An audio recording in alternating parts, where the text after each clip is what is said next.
ಏನು ಮಾಡ್ತೀರಮ್ಮ ಇವತ್ತು? ತೋತಾಪುರಿ ಬಿಸಿ ಉಪ್ಪಿನಕಾಯಿ ಮಾಡ್ತಾಯಿದ್ದೀನಿ. ಏನೇನು ಬೇಕೋ ನೋಡ್ಕೊ, ಎಲ್ಲನೂ ಸಾಮಾನಲ್ಲಿ ಇಟ್ಟಿದ್ದೀನಿ. ಬೇಡಿಗೆ ಮೆಣಸಿನ್ಕಾಯಿ ಒಂದು 10ರಿಂದ 15 ತನಕ ಇದೆ. 1 ಟೀ ಸ್ಪೂನು ಕಡಲೆಬೇಳೆ, 1 ಸ್ಪೂನ್ ಸಾಸಿವೆ, 1 ಸ್ಪೂನ್ ಜೀರಿಗೆ, 1 ಸ್ಪೂನ್ ಉದ್ದಿನಬೇಳೆ, 1 ಸ್ಪೂನ್ ಅಕ್ಕಿ ಮತ್ತು ಅರ್ಧ ಸ್ಪೂನ್ ಮೆಂತ್ಯ, ಅರಿಶಿನ, ಕಲ್ಲುಪ್ಪು.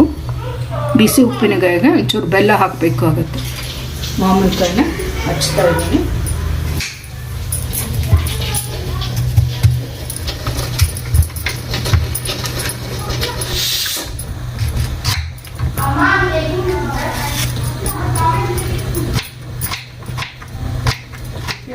ಬಾಣಲಿ ಇಡ್ತಾ ಇದ್ದೀನಿ ಸ್ಟೋವಿಗೆ. ಒಂದೊಂದಾಗಿ ಇದೆಲ್ಲನೂ ಹುರ್ಕೋಬೇಕಮ್ಮ.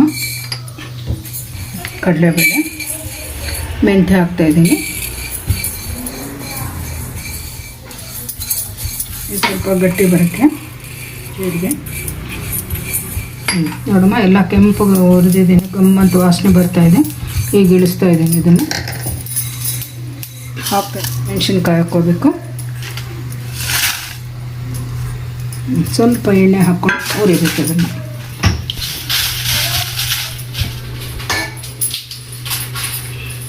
ನೋಡಮ್ಮ, ಗರಗರ ಅಂತ ಆಗಿದೆ. ಈಗ ಇದನ್ನು ಇಳಿಸ್ಬಿಡ್ತೀನಿ. ಸ್ವಲ್ಪ ಆರಿದ ಮೇಲೆ ಇದನ್ನೆಲ್ಲನೂ ಮಿಕ್ಸಿ ಮಾಡ್ಕೋಬೇಕು, ಪುಡಿ ಮಾಡ್ಕೋಬೇಕು.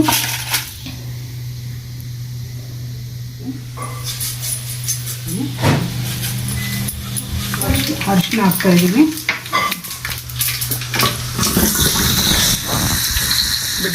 ಈ ಎಣ್ಣೆನಲ್ಲಿ ಫ್ರೈ ಆಗಬೇಕು.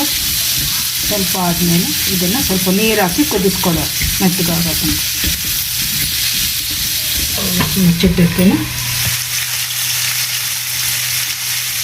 ಈ ಹೋಳು ಮೆತ್ತಗಾಗೋ ತನಕ ಬೇಯಿಸ್ಕೋಬೇಕು. ಸ್ವಲ್ಪ ಅರ್ಧ ಲೋಟ ನೀರು ಹಾಕ್ತೀನಿ, ಬೇಯಬೇಕು. ಅದು ಹಿಂಗೂ ಹಾಕ್ತಾಯಿದ್ದೀನಿ.